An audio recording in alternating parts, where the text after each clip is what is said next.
여러분, 사람이요, 어떤 눈을 가지고 보느냐가 중요해요. 무슨 소리를 듣느냐가 굉장히 중요해요.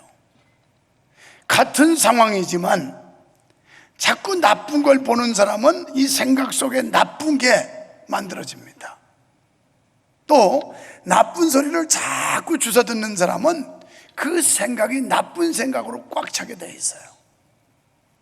그래서 우리는 근시안적인 사람이 아니고 원시안적인 사람이 돼야 돼요. 이 말은 가까이 보는 사람 중요하죠. 이거 돌뿌리에 채는지 안 채는지 봐야죠. 그런데 그러다가는 멀리를 못 보기 때문에 전봇대가 다 돌뿌리 안 걸리다가 전봇대가 다 머리 박아요. 그런데 멀리 보면 가까운 건 한눈에 들어와요. 우리가 믿음의 눈을 뜨고 하나님이 보여주시는 그 환상과 이상을 멀리 볼 수 있는 사람, 이 사람이 인생을 잘 살게 돼요. 그냥 코앞에 있는 거, 닥친 거, 이런 거밖에 못 보는 사람은 큰 그림을 그릴 수도 없고요, 큰 꿈을 가질 수도 없어요. 제가 좋아하는 말 가운데 아무것도 겨냥하지 아니하면 아무것도 명중시킬 수 없다, 이 말을 늘 내가 머릿속에 담고 살아요. 여러분, 뭔가 겨냥을 해야 명중을 할 수 있는 것처럼 적어도 우리가 영적 삶이나 육적 삶 속에서 어떤 뚜렷한 목표와 목적의식을 가지고 살 때 자기가 최선을 다하게 되고 도전하게 되고, 그래서 무엇인가 성취할 수가 있게 되는 겁니다. 신앙생활도 마찬가지예요. 여러분, 사회생활도 마찬가지예요. 아무런 목적의식도 없이 사는 사람은 아무것도 달성하거나 성취할 수가 없게 된다는 거예요. 여러분, 오늘 저는 이 말씀을 통해서 그리스도인이 볼 수 있는 눈, 내가 눈을 들어 산을 보리라, 나의 도움이 어디서 올까, 천지를 지으신 여호와에게서로다. 시편 기자가 말씀하는 대로 하나님을 보시기를 축원합니다. 그래서 너희는 땅의 것 찾지 말고 위의 것을 찾아라. 신령한 은혜, 하나님이 주시는 은총과 은혜와 축복, 이걸 기대하라는 거예요. 그럴 때 지금 바깥에 환경이 그냥 우중충하고 무언가 자욱하고 얼마나 답답합니까? 여러분의 영적 기류가, 여러분의 심령 상태가 이렇게 뭔가 어두운 걸로 쫙 깔려 있으면 기쁨도 없고 감사도 없고 소망도 없고 다 없어요. 그런데 그것이 거치는 순간 청명한 하늘, 맑은 공기 볼 때 얼마나 기분 좋습니까? 오늘 이런 영적인 은혜가 여러분에게 임하시기를 주님의 이름으로 축원합니다. 저는 오늘 본문을 통해서 믿음의 눈을 가지라고 하는 제목 가운데 첫째는 정탐꾼들의 현실 인식을 볼 수 있어요. 모세가 광야에서 가데스에서 각 지파에서 한 사람씩 대표를 뽑아가지고 12명의 정탐꾼을 보내요. 40일 동안 정확하게 아주 샅샅이 모든 그 가나안 땅을 정탐하고 와라, 이렇게 명령을 해요. 그래서 갔다가 옵니다. 40일 후에 오는데 10명의 정탐꾼이 장대에다가 막 포도송이가 얼마나 큰지 어깨에 메고 낑낑거리며 와요. 그러면서 모세에게 보고합니다. 이게 현장입니다. 우리가 가서 목도한 곳이 이렇게 비옥한 땅이었고 과실이 이렇게 큰 열매를 맺는 그런 땅이었습니다. 이렇게 보고를 해요. 거기까지는 좋았어요. 그런데 안 돼요. 가지 마세요. 틀렸어요. 못 간다니까요. 10명이 이러고 있어요. 그러면서 그 땅이 과연 젖과 꿀이 흐르는 땅이지만 우리가 그 원주민들, 이 사람들하고 우리하고 비교해 보니까 우리는 메뚜기 같습니다. 그 가나안의 원주민이 얼마나 거민인지 우리가 그들을 상대할 수 없고 그 땅을 우리가 정복할 수 없습니다. 포기합시다. 이렇게 이야기를 해요. 그 말을 듣고 백성들이 세 가지 반응이 일어나요. 그래서 14장 1절에 보면 백성들이 통곡했다. 원통한 거죠. 이제 우리는 이 광야에서 죽는구나. 하나님이 예비했다는 거, 가나안 땅, 약속의 땅은 들어가긴 틀렸구나 막 이러면서 통곡을 해요. 오늘 여러분이 주님을 보지 못하면, 하나님의 능력을 보지 못하면 여러분은 탄식하는 인생을 살 수밖에 없어요. 두 번째는 지도자를 원망합니다. 모세한테 막 항의하면서 우리를 애굽에다 그냥 놔두지 왜 여기 끌고 와서 이 광야에서 죽이려고 했느냐 막 그러면서 지도자를 원망해요. 여러분은 은혜가 바짝 많으면요 목사 공격해요. 자기 문제, 자기에게 원인 있는 건 생각 안 하고 뭐 목사님이 어쩌고 저쩌고. 여러분 영적 상태가 병들어서 아무리 먹어도 소화도 안 되고 흡수도 못하는 거예요. 자, 여러분, 지금 이 10사람이 보고하는 걸 듣고 백성들이 탄식을 하고 지도자를 원망하고, 그리고 세 번째 13장 30절에 뭐라면 돌아가자 그래요. 우리 돌아가자. 어디로? 애굽으로 돌아가자는 거예요. 이건 영적으로 보면 여러분이 믿음 생활하면서 힘들고 어렵다고 해서 세상으로, 불신앙으로 가자는 것과 똑같다는 얘기예요. 자, 여러분, 10명의 정탐꾼의 보고 현실입니다. 이거 거짓말 아니에요. 현실이에요. 그들의 눈으로 볼 때 이스라엘 백성들이 얼마나 왜소해 보이고 나약해 보이고 메뚜기 같이 보였던 거예요. 오늘 여러분 마음속에 여러분 믿음이 사라져 버리면 우리는 지나친 열등의식, 부정의식에 빠지게 돼요. 그래서 나는 안 돼, 난 못해, 난 더 이상 할 수 없어, 이런 생각으로 확 쩔어버려요. 그래서 모든 게 할 수 있다고 하는 하나님의 말씀보다는 못한다는 얘기예요. 안 된다고, 못한다고, 틀렸다고. 그런 사람들 고백 들어보세요. 아유 안 돼요, 아유 못해요, 틀렸어요. 그건 틀린 거예요 진짜. 왜? 믿음의 고백이 그렇게 나오니까. 두 번째, 그럼 믿음은 뭐냐? 현실을 뛰어넘는 겁니다. 여호수아와 갈렙은 10명의 정탐꾼들과 다른 결론을 내리고 보고를 해요. 이 사람들 10명이 보고한 거 사실입니다. 틀림없는 사실입니다. 그러나 백성들에게 두려워하지 마십시오, 겁내지 마십시오, 무서워하지 마십시오. 그들의 신은 떠났고 우리 하나님이 우리와 함께 하시기 때문에 그들은 우리 밥입니다, 이렇게 얘기를 해요. 너무 대조적이잖아요. 똑같은 상황과 환경을 보고 왔는데 10명은 안 된다는 얘기고 2명은 된다는 얘기예요. 그러니까 이들은 현실보다 하나님을 집중했다는 거예요. 지금 여러분이 겪고 있는 현실의 아픔과 괴로움, 고통, 시련, 역경, 이걸 보지 말고 그 너머에서 우리를 도우실 그 하나님, 그분의 능력을 바라보시기를 축원합니다. 이 믿음이라는 것은 현실을 뛰어넘는 것이다. 이게 믿음이에요.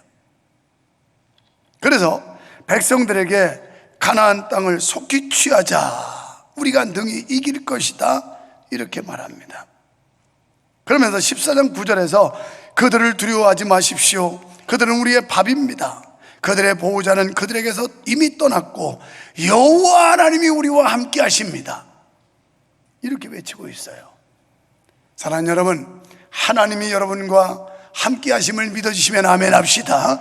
이걸 믿을 때 현실을 뛰어넘어요. 그리고 13장 30절에 보면 백성을 조용히 시키면서 하나님의 능력과 약속을 상기시켜줘요. 아니, 우리가 믿는 하나님이 어떤 분이세요? 그분은 바로와 견주어서 출애굽의 역사를 이루었던 분이고, 그리고 가는데 홍해가 가로막혔을 때 그것을 기적같이 갈라가지고 마른 땅으로 건너게 하셨던 분 아닙니까? 그리고 지금 광야 생활 한 절반쯤 하는 이때 하나님이 맨날 같이 일용할 양식을 먹여주셨고 물을 내주지 않느냐. 그 하나님이 우리와 함께한다. 그분이 우리와 지금 같이 가고 있다. 그러니 두려워하지 마세요, 이렇게 안도를 시켜요. 교회에도 두 가지 부류의 사람들이 있어요. 아주 부정적인 사람들은 뭐 안 된다고, 그 계산도 안 나오고 다 쓸데없는 짓이라고, 그거 못한다고 막 이래요. 그런데 나하고 오래전부터 우리 교회에서 겪어온 사람들은 할 수 있어, 우리 교회 하나님이 역사하셨고 지금까지 해왔어, 이렇게 얘기한다고요. 왜? 이게 실증 아닙니까? 안 될 것 같지만 되게 하시고 못할 것 같지만 하게 하셨고, 이게 하나님의 능력이 역사예요. 이걸 같이 겪어온 사람은 아이고, 이보다 힘들 때도 하나님의 은혜로 견뎠고 우리가 승리했는데 지금이야 뭐 이러면서 백성들에게 용기와 희망을 줘요. 믿음을 잃어버린 사람들을 볼 수 있는데, 갈렙의 선포를 듣고도 10명의 정탐꾼은 계속 그 땅에서 악평을 해요. 안 돼.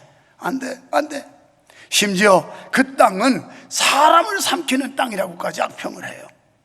그러면서 백성들에게 공포감, 두려움, 이걸 조장했습니다. 사랑하는 성도 여러분, 우리가 믿음을 잃게 되면 과도한 열등감에 빠져요. 육신의 눈에 보이는 것들이 우리 인생을 좌지우지하도록 내버려 두지 마십시오. 지금 우리가 신앙생활 한다고 하지만 육신의 눈에 보이는 것들이 우리 인생을 좌지우지하고 있어요. 성령에 사로잡혀서 성령에 좌지우지 당하는 게 아니고 육신의 눈에 보이는 것들에게 얽매여서 우리가 거기에 농락당하고 있다고요. 아무리 큰 장애물이 앞을 가로막아도 전능하신 하나님을 믿음의 눈으로 바라보며 하나님이 우리를 위해 행하실 놀라울 일들을 기억하시기를 축원합니다. 오늘 말씀을 나누면서 저는 이렇게 말하고 싶어요. 교회가 꼭 민주주의냐? 그렇지 않다고 말하고 싶어요. 여기만 보면, 물론 다수의 의견을 존중해야죠. 그럼 독재냐? 그렇지도 않아요. 그럼 교회는 뭐냐? 신본주의야. 신본주의. 아무리 우리 계산으로 안 나오고 내 생각으로 동의가 안 돼도 하나님의 뜻이면 하는 거예요. 이대로 했으면 10대 2 아닙니까? 10명이 반대고 2명이 찬성이에요. 여기서 결정하고 결론을 내린다는 건 정말 그 모세의 리더십 아니면 힘든 거예요. 명성교회에서 80%가 반대하고 20%만 찬성했다. 목사가 그거 끌고 갈 수 있겠습니까?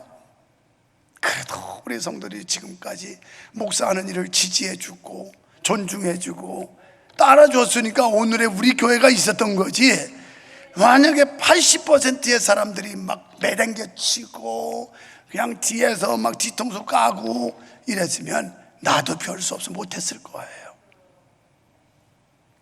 여러분, 우리 교회는 앞으로 이런 분위기였으면 좋겠어요. 어떤 이슈가 안건이 의제가 있을 때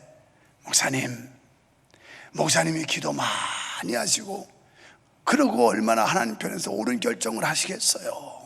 저희들처럼 기도도 안 하는 이런 무례한들이 뭘 알겠어요. 목사님 기도하시고 결정되는 대로 하세요. 저희는 따라갈게요. 이게 되는 교회지, 아유 목사님 그거 안 됩니다. 지금 코로나 시대에 사람들도 못 모이는데 됐잖아요. 우리 교회는. 그래서 강남 압구정동에 감리교 최고 큰 교회, 거기 원로 목사님은 과거에 뭐라고 그랬냐면, 방해실 앞에다가 기도하지 않는 사람은 말도 하지 말아라 이렇게 써놓은 거예요. 그러니까 기도하지 않는 장로들이 무슨 할 말이 있겠어요. 우리 교회가 앞으로 잘 되려면요, 아니 교회에 말아먹으려고 작정한 목사 있겠어요? 어떻게라도 교회를 잘하고 잘 일으켜 세우려고 하는 그 소망 갖고 하지 않겠어요? 그러면 아유 저희가 뭘 알겠어요. 목사님 기도하시고 주님 뜻대로 좋은 대로 결정하세요. 우리는 그냥 순종할게요. 이게 되는 거지. 생판 기도단에 가서 바싹 말라버린 그런 믿음 가지고 아유 목사님 그거 안 됩니다. 계산이 안 나와요. 지금 시기가 어떤데요? 지금 금리가 얼마나 비싼데요? 뭐 어쩌고 저쩌고. 완전히 하나님을 자기의 카테고리 속에 가둬놓버리는, 하나님의 능력을 제한시키는 이런 행동을, 누가 하나님이 그런 사람 도와주겠어요? 하나님이 그런 사람은 어떻게 역사하겠어요? 이렇게 중요한 시기에 아주 중요한 말씀을 드리려고 하는 게 고린도전서 1장 10절 그거예요. 이걸로 결론을 내리는데, 거기 보면 모두가 같은 말을 하고 분쟁이 없이 같은 마음과 같은 뜻으로 온전히 합하라. 이 말은 우리 모두가 하나 돼야 된다는 거예요. 그래서 우리 모두가 하나 되는데, 여호수아 6장 1절에 보면 이스라엘 백성들이 일사불란하게 여리고성을 돌았을 때 여리고성이 무너져요. 그러니까 우리 교회 성도들이 모두 한 마음 한 뜻이 돼야 되는데, 여기서 같은 말이라고 하는 건 앵무새같이 똑같은 말을 반복하라는 뜻이 그 뜻이겠어요? 아닙니다. 그런 뜻이 아니고, 여기 원어에 이 말을 하고 레게테라는 말인데, 이것은 정치적인 공동체가 분열이나 파당이 생기지 않고 서로 잘 연합되어 있을 때 쓰이는 말, 이걸 말하는 거예요. 그러니까 우리가 신앙 공동체에서 분리 분쟁하지 않고 서로 연합해서 잘 이렇게 뭉쳐 있는 거, 이걸 말하는 거예요. 또 우리는 무엇을 믿는지에 대하여 같은 말을 해야 됩니다. 성도 여러분, 우리는 같은 하나님을 믿는 사람이에요. 우리는 같은 주를 믿는 사람들이에요. 그리고 우리는 같은 성령을 믿는 사람들이에요. 그래서 예배 시간에 꼭 사도신경 고백을 하잖아요. 하나님을 믿습니다. 예수 그리스도 믿습니다. 성령님 믿습니다. 그리고 성도의 교통, 성도의 연합, 이걸 고백하잖아요. 여러분, 핑계대지 말고 초대교회는 뭐냐, 모이기에 힘쓰는 교회였어요. 다 바빠요. 놀아도 바빠요. 다 피곤해요. 놀아도 피곤해요. 그래서 성도의 연합, 이 교제가 얼마나 중요한지 몰라요. 이게 성경의 가르침이에요. 또 같은 마음을 가져라 그랬어요. 이 말씀의 뜻은 사도 바울이 쓴 편지를 보면 알 수 있는데요, 로마서 12장 15절로 16절에 즐거워하는 자들과 함께 즐거워하고 우는 자들과 함께 울라. 그러니까 이 말씀은 서로의 마음을 헤아려라, 이런 뜻인데요, 심리학에서 이러한 현상을 공감이라고 그래요. 공감.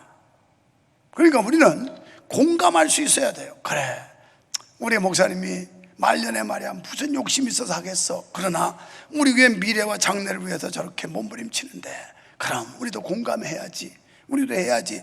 이게 공감이라는 거예요. 공감, 헤아리는 거. 그 다음에 같은 뜻을 세우라. 성도들이 한 뜻으로 하나를 이루라는 말씀이 있죠. 다시 말하면 같은 목표를 가는 공동체를 이루라는 거예요. 여러분, 이렇게 하나님의 은혜가 왕성한 곳에 사탄도 역사할 수 있습니다. 그래서 사탄 마귀가 자꾸 꼬질르고 우리를 꼬드길 수 있어요. 여기에 여러분 속아 넘어가지 마세요. 사탄은 말을 가지고 호려요. 에덴 동산에서 아담과 하와 말로 시험했어요. 말로 호려가지고. 그러니까 우리가 이 긍정적이고 믿음의 말을 한다는 게 굉장히 중요하다는 얘기예요. 우리 교회가 앞으로 큰 일을 앞두고 부정적으로 사람들을 자꾸 부추기는 사람이 생길 수도 있어요. 이건 사탄의 역사예요. 왜? 베드로 사도가 그랬잖아요. 말세는 사탄이 누구를 집어삼킬까 우는 사자처럼 찾아다닌다고 그랬어요. 여기도 찾아요. 그래서 누가 불평불만하나, 누가 원망 시비가 많아, 그런 사람 목덜미를 딱 물고 너는 내 밥, 이렇게 사탄이 역사하는 거예요. 사탄에게 빌미를 주지 말자고요. 빌미를. 자, 그래서 우리는 이런 부정적인 사람들의 말보다는 성령의 음성을 들어야 돼요. 하나님이 우리에게 하시는 세미한 음성을 들을 수 있어야 된다는 거예요. 마가복음 9장 23절에 말씀하죠. 할 수 있거든이 무슨 말이냐? 믿는 자에겐 능치 못함이 없다. 우리가 주님 믿읍시다. 하나님의 능력을 믿읍시다. 그리고 하나님 앞에 엎드려 기도합시다.